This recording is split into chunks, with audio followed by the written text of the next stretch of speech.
Hello everyone, myself Devashish Das, Assistant Professor of Electronics Communication Engineering Department of Greater Kolkata College of Engineering and Management.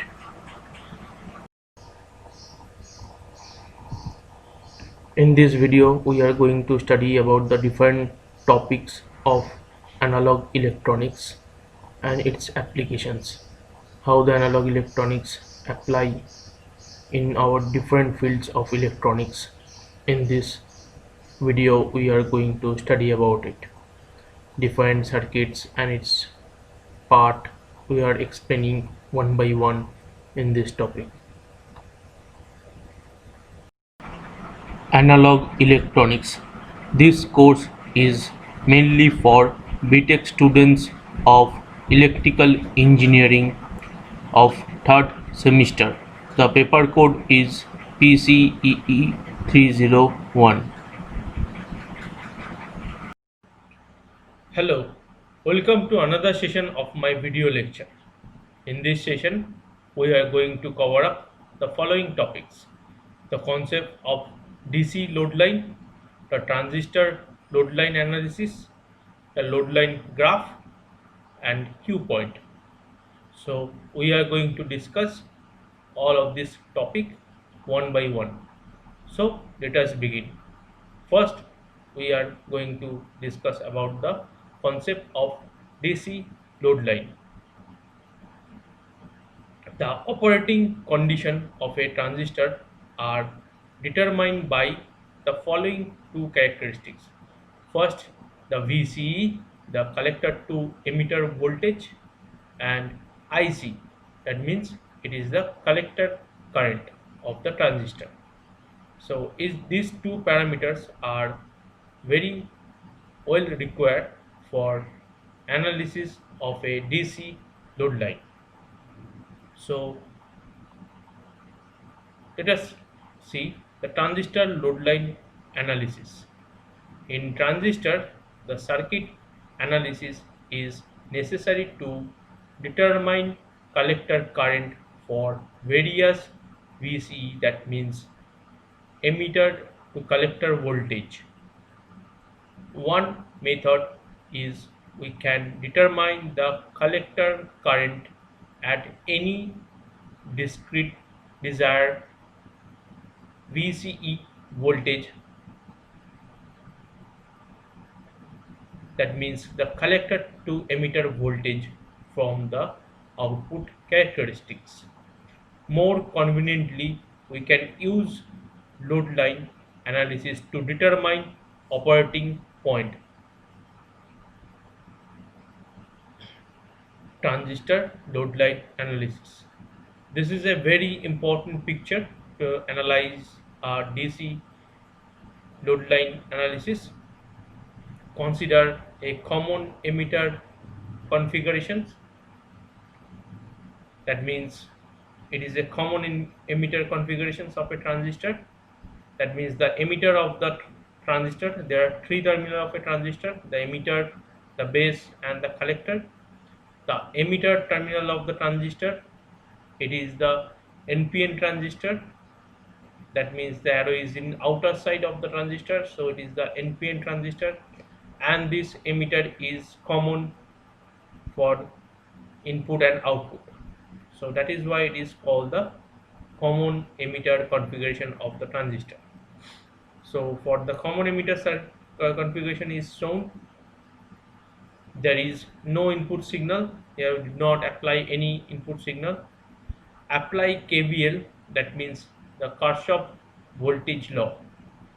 Here we apply a Kirchhoff voltage law at the output of the circuit. That means in this loop we are applying a KVL, Kirchhoff voltage law, and we can determine it like this. If it is the voltage across VCE, that means the collector to emitter voltage. If VCE is the collector to emitter voltage, then VCE equal to the VCC minus IC RC. IC means the current through the collector, and this current IC is flowing through this resistance RC. So the voltage drop across this resistance is nothing but the IC into RC.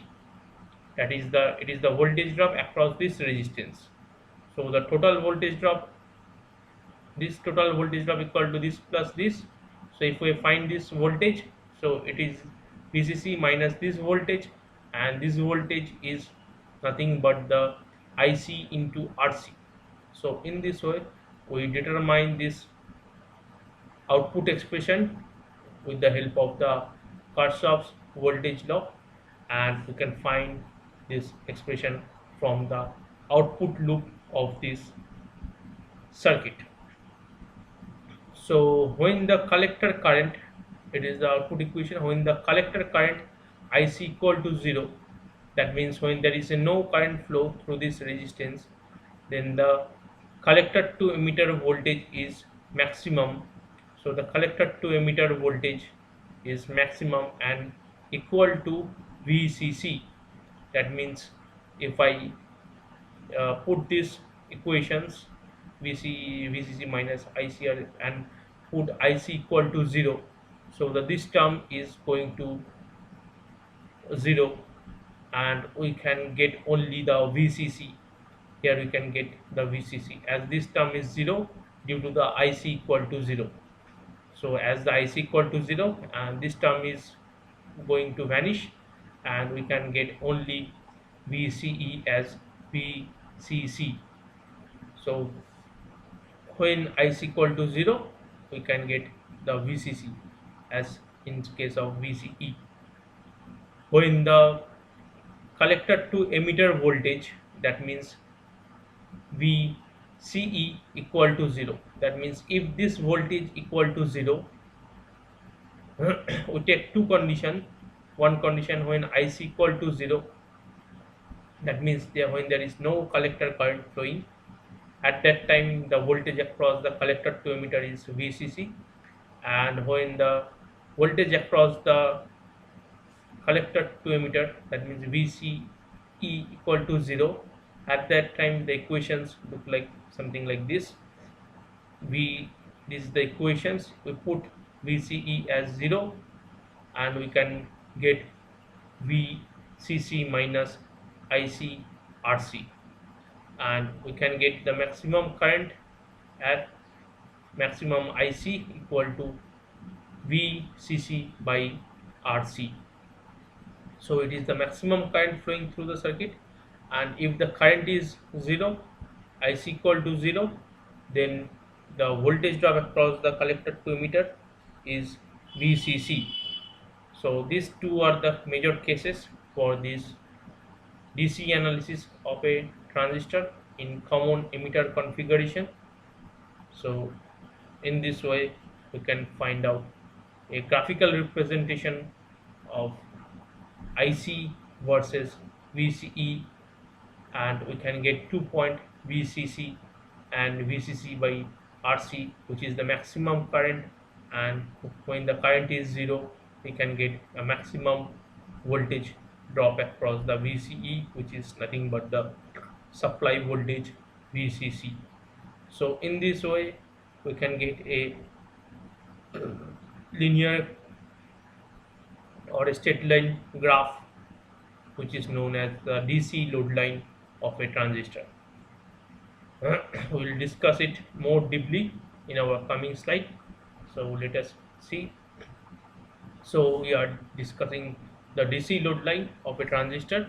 So we first identify what is a DC load line is. It is a graphical representation or drawn between the collector current IC and the collector to emitter voltage VCE for a given VCC and RC.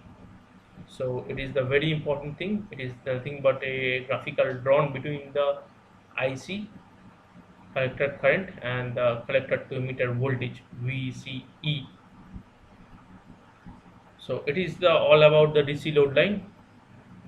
To draw the DC load line of a transistor, we require VCE is taken on a x-axis, and IC, which is the collector current, is taken on the y-axis.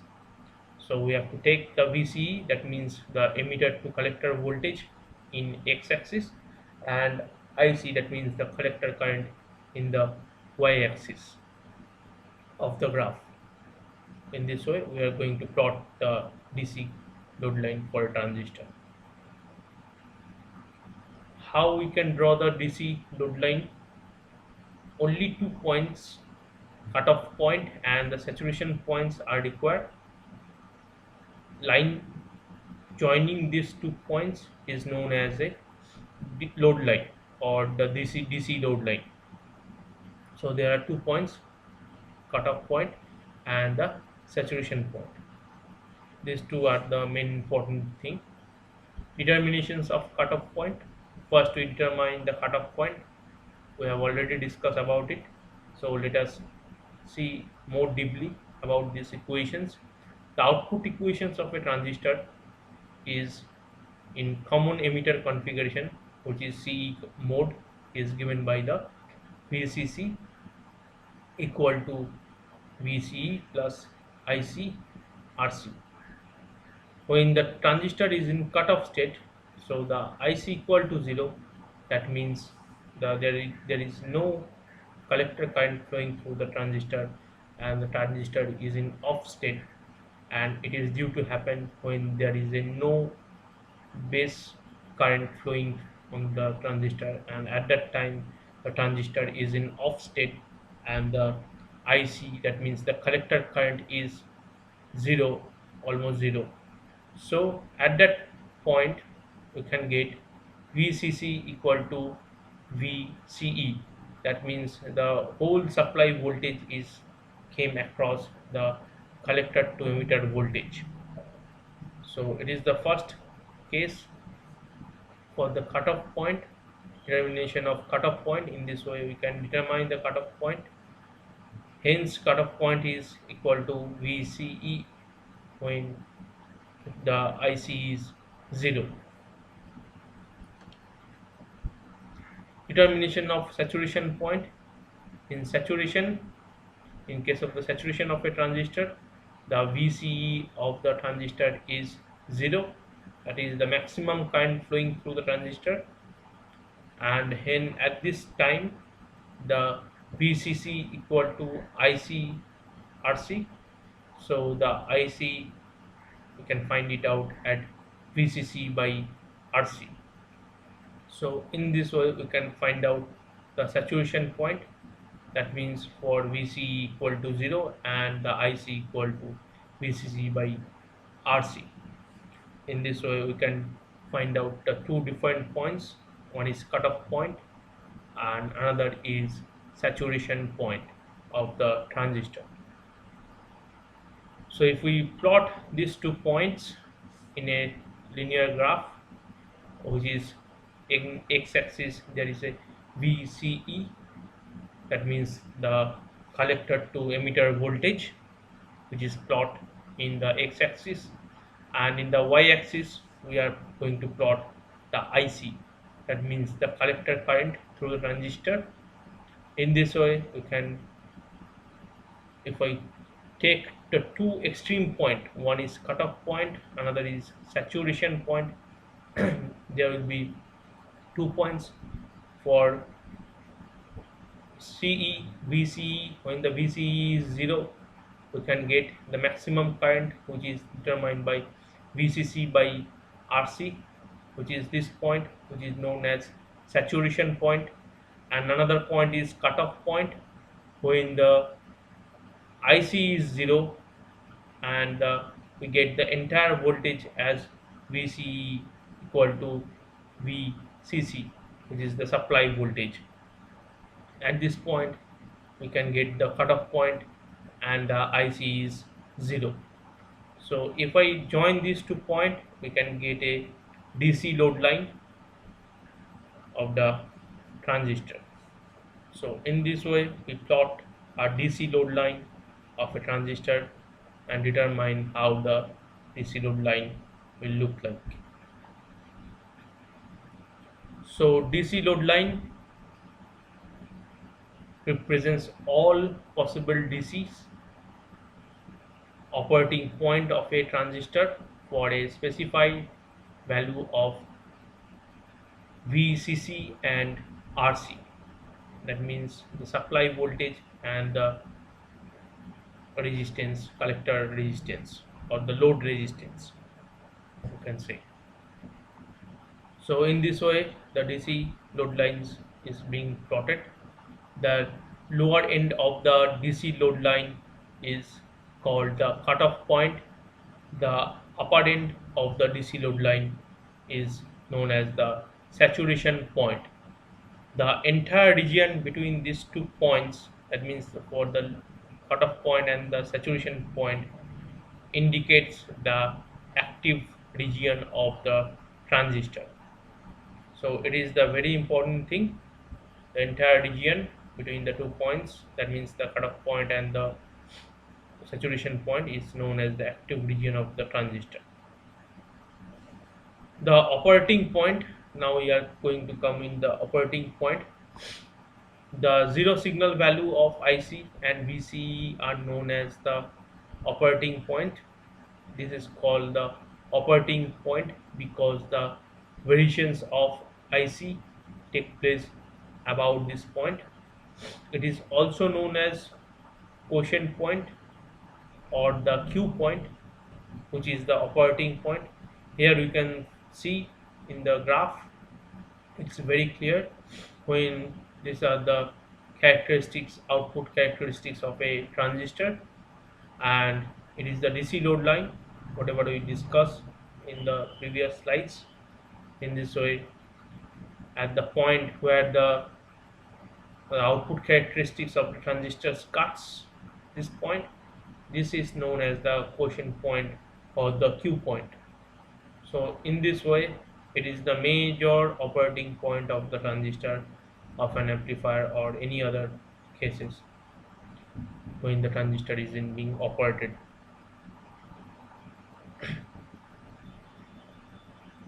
So let us discuss what is a AC load line. We have discussed the DC load line. There is a difference between the AC load line and the DC load line. DC load line is mainly when there is a no AC input signal is present, and AC load line is the AC load line gives the value of IC and VCC when there is an AC signal is applied to the base. That means if we discuss this, we just take an example for this picture. When there is no signal, if we just plot with the help of this DC voltages, we get our DC load line, and if we give input some AC signal to the base, and we can get a operating point of the DC load line with the help of this AC load line. So when the AC signal is being applied, at that time we can get the AC load line. So this is all about the load lines, and it is the load line play a very important role for the characteristics of an amplifier and the operating point of the transistor, and in this way the transistor operate as our desired level. Thank you for watching. If you have any queries, you can contact to me. The contact number is given. The same number can be used as WhatsApp number. If you have any queries or doubt, you can call me or WhatsApp me to this number. Thank you very much.